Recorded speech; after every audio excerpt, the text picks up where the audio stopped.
من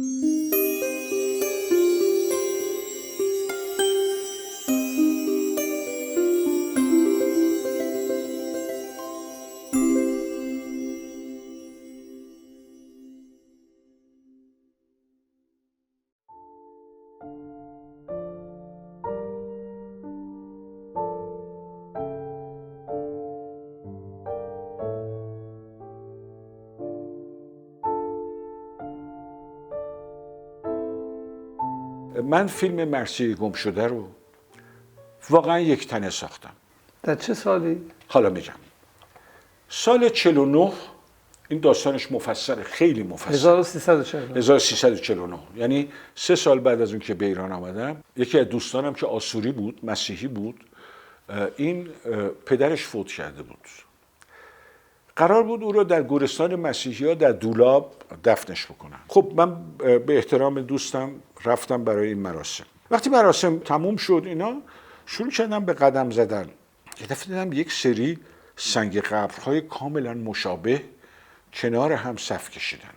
روشو میخونم اسمای عجیبی است، یعنی اسمای اروپای غربی برای ما آشناتره. اون اسمایی بود که غریب بود. و بعد سنشون رو که میخوندم میدم یکیش مثلا یه بچه 1 ساله است، یکیش یه پیرمرد 80 ساله است. خیلی برام عجیب شد. شروع کردم پرسیدن که این جریان چی بوده. اون کشیشه به من گفت این لهستانیایی بودن که زمان جنگ در واقع به ایران پناهنده شدند و در ایران بودن تا 1945 که حالا داستانش مفصله. خب موضوع برای من جالب شد. اما در همون سال هر چی به این اون گفتم که آقا یه همچین اتفاقی افتاده تو مملکت ما، یه همچین چیزی بوده، بیایید یه فیلم بسازیم راجع بهش. آقا جنگ دوم جهانی گذشت، تموم شد. متوجه هستید؟ یعنی هیچ کس واقعا دنبالشو نگرفت. این شروع 1349 بود. در این فاصله من در واقع با 1-2 تا خانواده‌ای هم که زنای لهستانی که شوهرای ایرانی کرده بودن و غیره آشنا شدم. با بچه‌هاشون که دیگه همسن و سال من بودن آشنا شدم و در واقع یه کمی ارتباط بیشتر شد، اما امکان ساخت نبود. برای من موضوع جالب شد چون از کودکی من یه چیزایی تو ذهنم بود که بزرگترها صحبت میکردن که این زنای لهستانی توی کابارها بودن، غیره. یه چیزایی تو ذهنم بود ولی شناختی نداشتم. این بود که من از اونجا شروع به تحقیق کردم. چجوری اون سررخ رو پیدا کردم الان یادم نیست. این الان که 1349 که در واقع من دارم با انجمن اولیا مربیانم کار میکنم، وزارت فرهنگ و هنرم هستم. در اونجا با یه خانواده آشنا شدم که مادر از پناهندگان لهستانی بود، پدر ایرانی یا آقای مهندسی، حالا میگم بیشتر، و دختر جامعه شناسی میخوند و تزش رو راجع به این ماجرای پناهندگان لهستانی داده بود. اون خانواده افخمی بود. خانم مادر که جزء پناهندگان بود یانین افخمی، پدر آقای مهندس فکر میکنم غلام حسین افخمی و دخترشون خانم میترا افخمی که اون زمان دانشگاه ملی رفته بود و در واقع روی این موضوع تحقیق کرده بود. این سرنخ شروع شد و از این سرنخ رسیدیم به مرحله سرنخ بعدی که جاری این خانم یانینا هم، یعنی زن برادر مهندس افخمی که افسر شهربانی بود، اون هم لهستان، یکی از این لهستانیا بود، خانم آنا بورکوفسکا. خورده این تماسا شکل گرفت. سال 1354 بود، یعنی آخرین سالی که من در تلویزیون بودم. آقای گرگین رئیس تولید تلویزیون منو خواست. گفت سینه یه وقتی یه پروژه‌ای بود راجع به لهستانی‌ها صحبت می‌کردی، نمیخوای اونو بسازی؟ گفتم که چطور مگه؟ گفتش که شاه و ملکه رفتن به زلاندنو. حالا ببینید اینجاست باز که آدم دلش میسوزه. یه پروژه به این خوبی رو حتما شاه و ملکه باید برن تا دوباره یادش بکنن. اینجاها اون جاهایی است که میگم لطمه میخواد. شاه و ملکه رفتن به زلاندنو. وقتی که از طیاره داشتن میامدن پایین دیدن که یک گروهی از بچه‌های مثلا نوجوان ایستادن با لباسای فولکلور لهستانی و دارن یک کوری رو میخوندن. اینا تعجب کردن که توی زلاندنو این بچه‌های لهستانی چیکار میکنن؟ و پرسیدن اینا کیان؟ گفتن اینا اون بچه‌های لهستانی هستن که شما در ایران بچه‌های یتیم لهستانی در ایران ازشون پذیرایی کردید و الان این کاری رو که دارن میخونن برای تشکر از شما به عنوان نماینده مردم ایرانه. خب از اینجا اون وقت برای سیستمایی که پول داشتن موضوع جالب شد. گورگین به من گفت که الان 1975 بود، اونها 1945 از ایران رفته بودن. گفت که اینا دارن 30مین سال ورودشون رو به زلاندنو جشن میگیرن.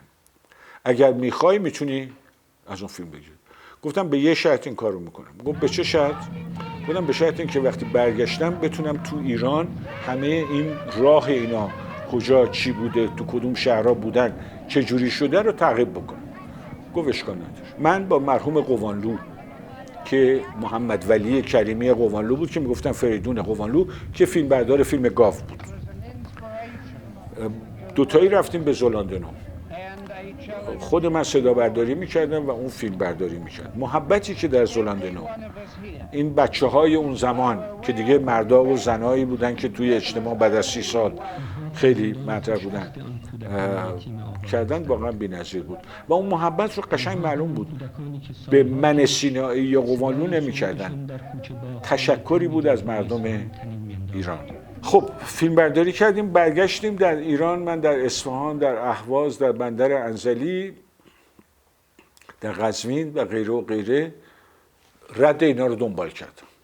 حالا مثلا در قزوین یه گورستان بزرگ بود که بعداً شنیدم اونجا آپارتمان سازی شده و از بین رفته نابود شده، اینا سنگش بود و غیره. و فیلم برداری تموم شد. همون سالی بود که من از تلویزیون می‌خواستم بیام بیرون. فقط به آقای قطبی یک نامه نوشتم که من حاضرم که استعفا بدم، یعنی میخوام استعفا بدم به شرط اون که بتونیم قرارداد آزاد ببندیم، کارمند نباشم، اما اگر اجازه بدید این راش‌ها رو من میبرم توی آتلیه شخصی خودم، مونتاژ میکنم، فیلمو که آماده شد میدم به شما. اون موافقت کرد. به این ترتیب من نوارهای صدا و فیلم رو که 16 میلیمتری بود 19 ساعت بود آوردم. یه میز مونتاژ خوبی داشتم، یه وقتی که دیگه به درد نخورد و رفت و تو آتلیه شخصی خودم بارها و بارها این فیلم رو من نگاه میکردم، راشا رو که چی کارش بکنم، اما نمیتونستم تموم کنم فیلمو. دلیل داشت و دلیلش باز برمیگرده به سیاست و به ماجراهای اینجوری. این سال 54، سال 57 انقلابه، درسته؟ حرکت‌های اجتماعی کاملاً یک جو ضد شاه بود. من اگه میخواستم فیلم رو تموم بکنم و اون صحنه ورود شاه رو به زلاندنو که تلویزیون گرفته بود به من داده بود بگذارم تو فیلم، میشد یه فیلم سفارشی که من نمیخواستم این باشه. اگر نمیذاشتم تو فیلم، خب تلویزیون میگه آقا ما اصلا به خاطر این به تو گفتیم برو بگیر. ها؟ پس اون صحنه ها مونده بودم توش که چه بکنم. به این ترتیب هر وقت تماس میگفتم میگفتم آقا من یه سری اسناد نداره که تازه باید پیدا بکنم که این فیلم بتونه مونتاژ نهایی بشه. این ماجرا همینجور ادامه داشت و من انقدر این فیلم ها رو دیده بودم که واقعا دیگه اصلا خوابش رو میدیدم. چیز بود تو ذهنم. انقلاب شد. حالا من به کی رجوع کنم؟ اصلا دیگه نمیدونم به کی باید بگم جریان چیه. باید دست نگه داشتم تا یکم تثبیت شد اوضاع تلویزیون. آقای بهشتی شد مدیر فیلم و سریال. حالا این اتفاقم بود. فیلم شرح حال من سال 1974 توی جشنواره کراکو بود، کراکوی لهستان. در اونجا من با چند تا از فیلمسازا صحبت کردم که من یه همچین پروژه‌ای رو میخوام کار بکنم، دارم درگیرش. گفتن حرفشو نزن. گفتم چرا؟ خب برای اینکه توی این فیلم کاملا مشخص میشه که روسا دست داشتن توی تقسیم لهستان. متوجه؟ اصلا حرفشم فعلا نزن. ولی گفتن اگر بتونی راشا رو بیاری خارج با نوارای صدا و اینا ما میخریم. گفتم خب اینا مال من نیست و در ضمن چیزاش هم توی تلویزیونه. وقتی رفتم پلو آقای بهشتی گفتم آقای بهشتی یه همچین موضوعیه. بعد یه همچین پروژه‌ای رو شروع کردم از سال 54 که فیلم برداری شده. ولی همینجور تا امروز کش آمده و حیف این پروژه است. من میخوام بخرم اینو. با دو تا برادران بدیع که شرکت خدمات فیلمو داشتن صحبت کرده بودم. گفتم شما پول دارید، این سوژه حیف از بین بره، موضوع حیف نابود بشه، حاضرین بخریم. اونا هم گفتن که یه توافق ضمنی کرده بودن. آقای بهشتی خوب آدم باهوشه گفتش که 2 نفر میان راشا رو میبینن و بعد ما به شما تصمیممون رو اعلام میکنیم که آیا میفروشیم به شما فیلمو یا نه. گفتم باشه. اون 2 نفر کی بودن؟ یکیش آقای عبدالله اسفندیاری بود اون زمان، یکیش آقای داوود میرباقری. آمدن و شاید 2-3 ساعت از راشا رو روی میز مونتاژ من دیدن از اون 19 ساعت. بعد که تماس گرفتم آقای بهشتی گفتن نه نمیفروشیم ولی سرمایه میذاریم که تموم کنی فیلمو به یک شرط که نگاتیواش هنوز باشه. اون زمان آقای اکبر عالمی رئیس لابراتوار تلویزیون، ایشون به من خیلی لطف داره، آمدم خواهش کردم. ایشون به یکی از کارمنداشون گفتن برو ببین نگاتیوای فیلم لهستانیا هست یا نیست. خانمی بودن، رفتن 5 دقیقه هم نکشید آمدن گفتن بله لهستانیا هست. خب ایشون هم یه نامه داد که شانس آوردم، ما اون نامه رو بردیم که آقا نگاتیوا هست، پس قراردادی بسته شد برای تموم کردن فیلم. فیلم رو ساختم، تموم شد. میگم فیلم یک تن است، جز خانم فریده عسکری که در واقع بر اساس فرم من، دکوپاژ من مونتاژ رو انجام میدادن. موسیقیشو خودم نوشتم، خیلی جاشو خودم اجرا کردم، حتی گفتارشو خودم گفتم، فارسیشو.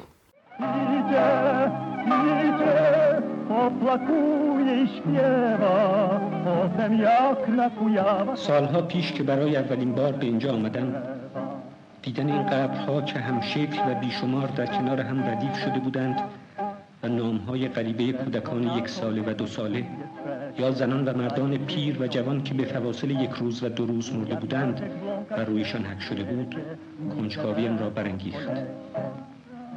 فاجعه ای از خاطره زمان پاک شده بود، مرثیه ای گم شده بود و این برای من آغاز یک جستجوی طولانی شد. من اینقدر این راش‌های 19 ساعت رو دیده بودم که به خانواده‌ام گفتم که اون روزی که قرار شد فیلم ساخته بشه، گفتم که من از امروز تا 10 روز نیستم. هر کی هم زنگ زد بگید نیست. برای فقط نهار میام، یه نهار میخورم، میرم ساعت 5 و 6 در میام، صبحم ساعت 8 میرم تو اتاقم. با من کسی کار نداشته باشه. میخواستم این پلانایی رو که تو مغزم بود ردیف کنم. باور کنید اون چیزی که میگم یک سر سوزن اغراق نیست. پذیرفتیم. روز اول من ساعت 8 رفتم توی اتاق، 8 و نیم، ساعت 11 و نیم قبل از نهار در اومدم. گفتن چی شد؟ تو که گفتی که در نمیاد، ما هنوز صدا نکردیم برای نهار. گفتم تموم شد. طی این سالها انقدر من این راشا رو دیده بودم و انقدر تو ذهنم بازی کرده بود که وقتی نوشتم، شروع کردم به نوشتن، خودش هم تون میامد. یعنی اصلا من کاری نداشتم دیگه، اون خودش میامد. اینجا اونجاییست که به جوانایی که امروز میگن که آقا ما که نمیدونیم که یه فیلم برداری کردیم میدیم یکی مونتاژ کنه. میگم آقا چجوری میشه همین چیزی؟ چند دفعه این راشاتو دیدی؟ موسیقیش هم نوشتم بر اساس 2 تا تم. اتفاقا موسیقیش خوبه که جالبه. بلکه یه تم لهستانی که میگه که درختی بود، برگ‌های فراوون داشت، غیره غیره، پاییز بود، یک طوفانی شد و این برگ‌ها رو به اطراف دنیا پراکند، که این به اون آواره شدن این لهستانی‌ها کمک میکرد. یکم بر اساس شعری که بر اساس شعر وحشی بافقی دوستان شرح پریشانی من گوش کنید. این 2 تا تم رو گرفتم و تو هم بافتم. در جستجوی این مرثیه گم شده، عکاس پیری را یافتم که از ایام اقامت لهستانی‌ها در بندر انزلی عکس‌هایی تهیه کرده بود.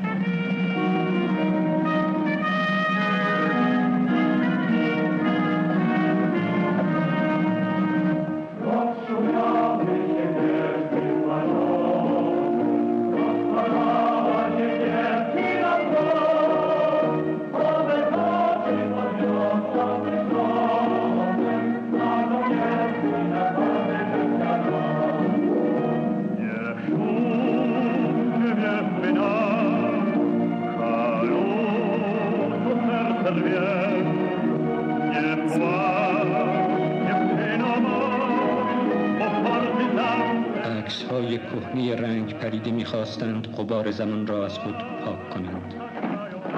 باران ملایم شمال هنوز هم در شستن هر خاطره‌ای اصرار می‌کرد و من می‌کوشیدم تا لحظاتی بر جبر طبیعت و زمان پیروز شوم.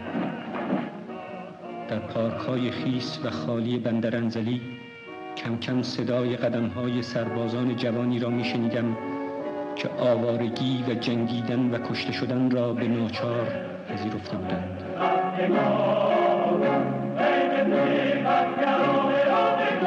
و صدای آواز دست جمعیشان را که دور از وطن و با امید بازگشت آن می‌خواندند.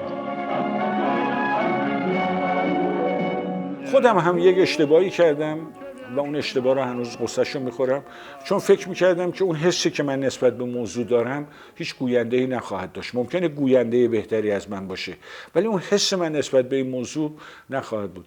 اینه که گفتار فارسیشو یادم شب پتو زدم دور اتاقم، توی اون منزل که بودیم پتو زدم و از 9 شب تا 4 صبح با یه میکروفون روی دستگاه ناگرا ضبط کردم که خب کیفیت استودیوی خوبی نیستش. خب فیلم ساخته شد، حالا باید میرفت برای قطع نگاتیو.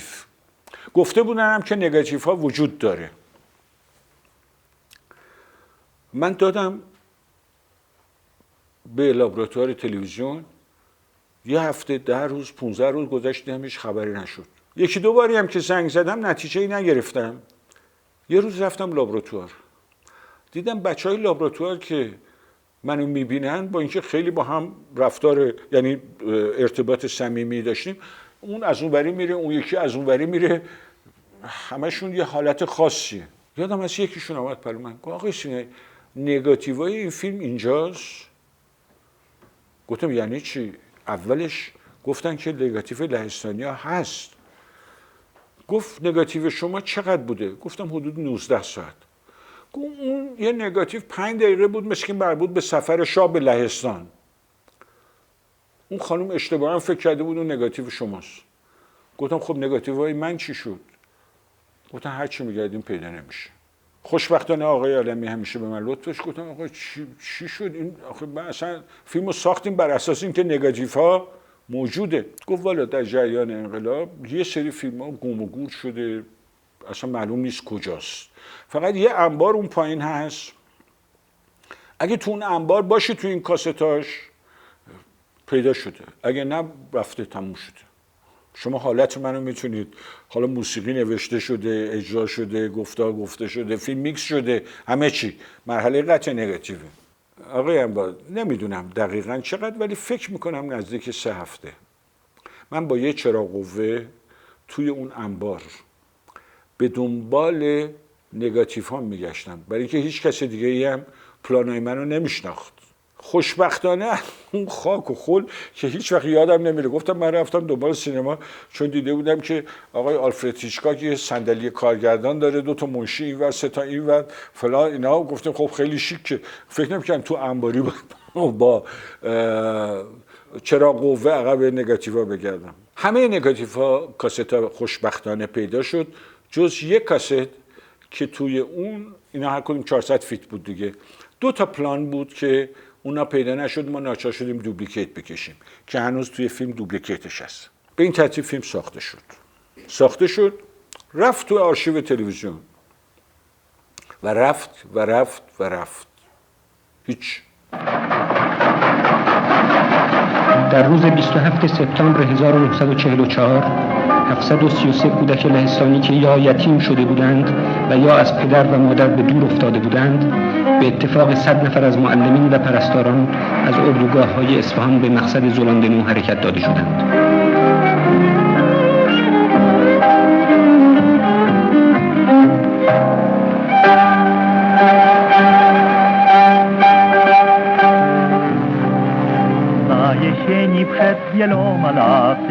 کشتی حامل کودکان پس از حدود 1 ماه سفر در روز اول نوامبر 1944 به بندر ولینگتون در زلاندمون رسید. یکی از سرپرستان این کودکان می نویسد: ما سرزمین مهمان نواز ایران را ترک کردیم و در همان حال از وطنمان لهستان دورتر و دورتر شدیم.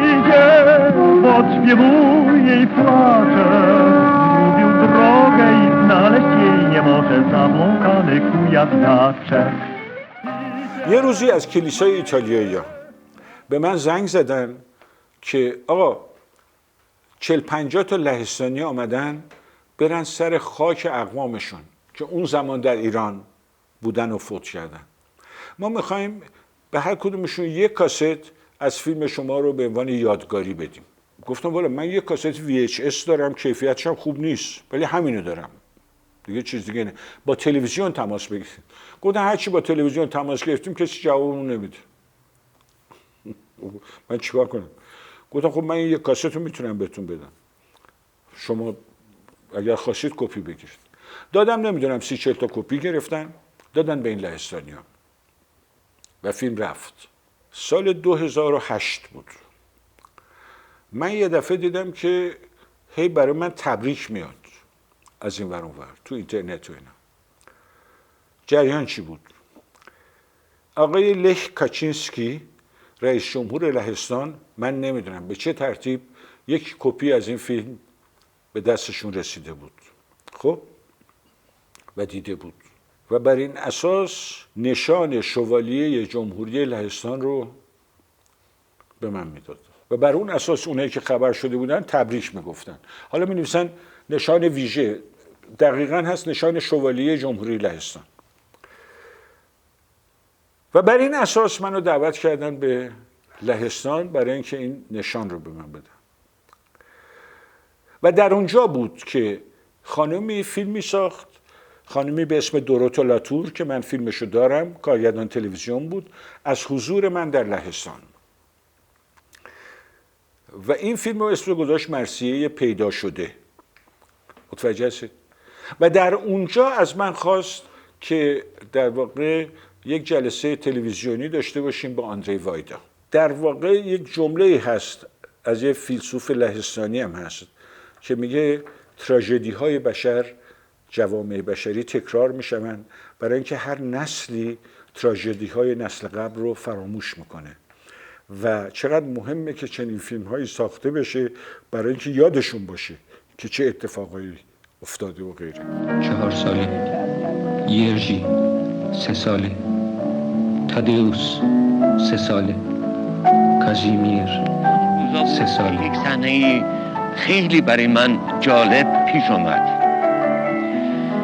وقتی که از کار برمیگشتم به سمت تهران از کارخانه مسلسل سازی می‌دیدم که عده کثیر ایرانی‌ها میان با بخچه هایی که توش غذا بود، لباس بود، کفش بود و اینقدر زیاد بودن که من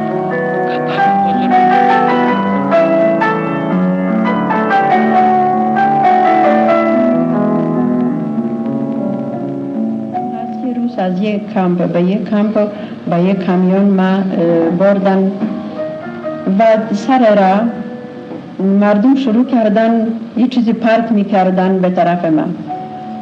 ترسیدیم، اول فکر کردیم اینو باید سنگی یه چیزی باشه. بعد معلوم شد که مردم پرتقال و نارنگی و این چیزای همینجوری توی کامیون برای من میریختن. آندری یرژی چند ماه، آنا 3 ساله، دانوتا 1 ساله، هالینا چند ماهی. صحنه‌ای به این عظمت و به این زیبایی و شرمستی شخصا دیگه من هیچ وقت ندیده بودم. ترزا 2 ساله، یانینا 10 ساله، تادئوس 6 ساله، کریستینا 1 ساله.